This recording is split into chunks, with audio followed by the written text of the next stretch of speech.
Yo, let me ask you a quick question. When you were born on this planet, right? Were you born sad, depressed, angry, jealous? No. It's just that these are learned programs. As you've developed your life, you've just been able to conceive of these programs, which is just anger, jealousy, and whatever else you want to call it, and envy. There's a lot. But when you came onto this planet, if you look at your childhood pictures, you were just like a smiley kid, weren't you? You were just like every picture was smiling. I can relate to that because I looked at my pictures, right? There's not one picture where I'm like, just like sad, depressed and stuff.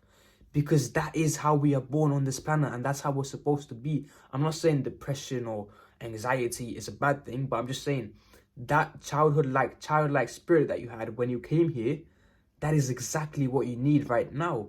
It's just that that's been so suppressed and dimmed down ever since the years went on that people are now telling you that, oh, that's a bad thing. And you need to be conforming to being anxious and depressed. No. When you think about raising in levels of consciousness, you don't really need that sort of attitude when it comes to, with the hard work, Sigma grind set stuff, when it comes to raising your consciousness, because what you need to realize is that this is all a game of metaphysics. This is all a game of the internal world and the external world and integrating them both together. And how do you do that, you may ask? Well, before we start into diving into the video, I just want to show you the consciousness chart if you're new to it, right? So let me just show you a quick look at the consciousness chart. These may change throughout the day, but what frequency did resonate the most, right? What frequency are you on the most, basically? And so pick that frequency. And now we're going to work into that, right? We're going to raise our level of consciousness. Step one to this is just accepting what you are, who and what you are and how you are feeling, right? Because you can't really go above and beyond if you don't accept yourself. If you don't accept yourself, you can't really go up. I see all these people online that say, oh, self-discipline, this and this and this, habits. They're all focused on the doing aspect, but they're not really focused on the mental, how this plays into that thing, right? And when I tell you, if you improve or if you just meditate or do something to your brain instead of your body, or instead of changing the external world, if you do that first, this will paint your external reality. I'm telling you, because I've done that. If your mind is not in check, your external reality will be the same. It will not be in check. So this is your world. This is your projector. Literally, this is your projector. If you project negativity onto the world, there's more chances you're going to see negativity. And if you project positivity into the world, there's more chances that you will see that, right? And so what I want you to really understand right now is that first step is to just accept and understand where you are. Just accept it. Doesn't need to be like, oh, but I did this and I did that. I did this bad habit, so I'm a bad person. Guess what? Feel the guilt. Don't suppress it. Don't hide it. I know a lot of people say, oh, you need to hide it because it's a bad feeling. Guess what? If you keep hiding it, it's like you're basically doing that, and to a point where it's just gonna explode like a volcano. So you just need to kind of let go of it. Let go in turns, right? I'm not saying let go of the feeling by itself, but just let go in like chunks. What we are doing right now is just accepting how we are feeling. And when we accept how we are feeling, that is when we are able to change our reality. If we don't accept how we are feeling, then our reality will be changed for 5 minutes, one day. Then we will go back to normal. But if we accept how we feel and we say, okay, this is square one, now what? That's the mindset that you need to have. Now what? As in like, okay, I'm here, but now what? As in now, what I'm going to do now? So once you have that acceptance set, right? Once you accept yourself, accept how you feel, by the way. Accept how you feel. Don't just accept your external scenario. Accept how you feel. Because if you don't accept how you feel, how do you think everything is going to change? Because it's all a game of everything combined, right? And yeah, cool. Our mind is just our mind is just something we can use to operate in this world. And it's not us. We are not our minds. We are not our thoughts. But what I want you to understand is that you can literally mold it into your own preference. I think I read this in a book where whatever you set out to do, your brain is against it. If you set out to go to work out tomorrow, your brain will be like, nah, man, it's too hard. Don't do that. It'll be like that. But what I'm telling you right now is that, cool, your brain will be against you, but when you feel that sense of energy, when you're raising your consciousness, that's going to be different. So, like I told you, step one, accept how you feel. Accept it. There's no, or it's just a feeling, just accept it.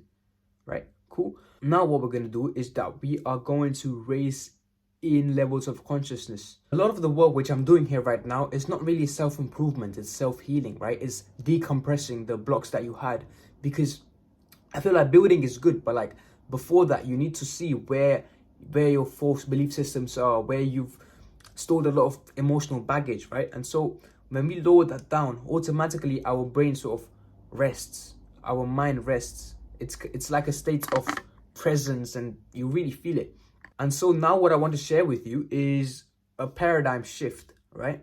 Let's say you wanted to be more loving to anything. You wanted to be more loving to your parents. You wanted to be more loving to your girl. You wanted to be more loving to your pets.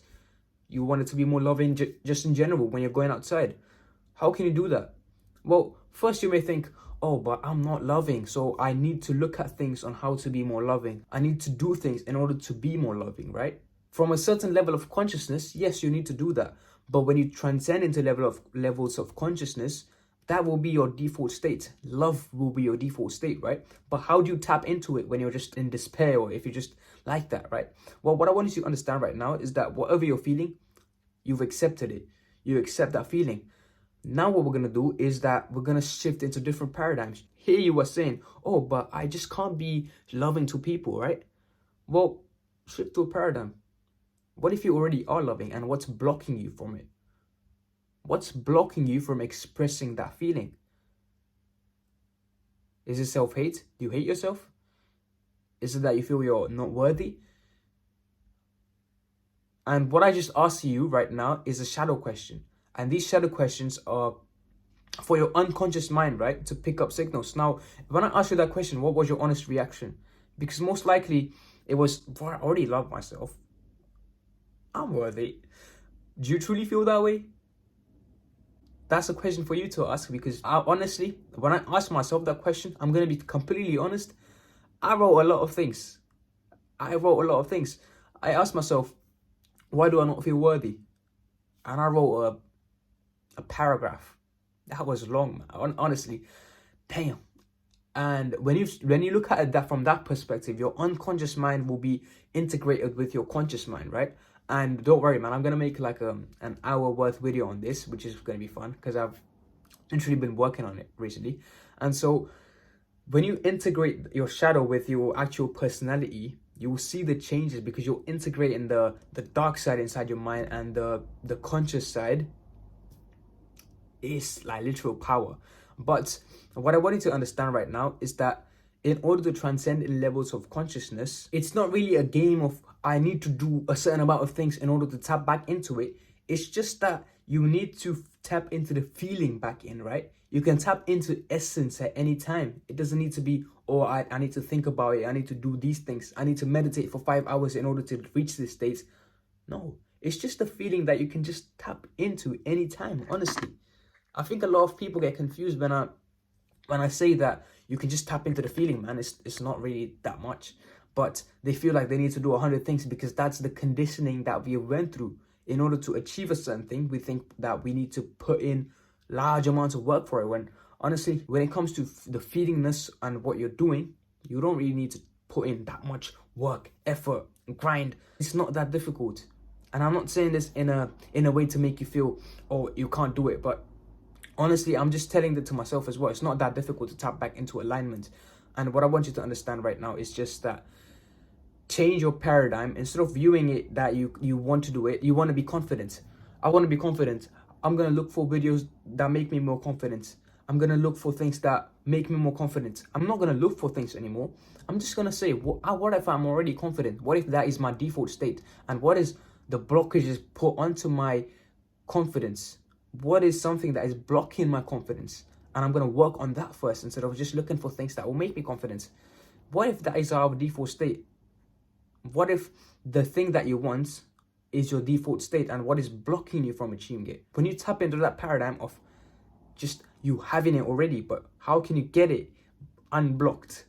that's going to change how you view your perspective right now. So I hope this video actually helped you. Thank you for watching, and I'll see you in the next one. Oh, the camera's not there.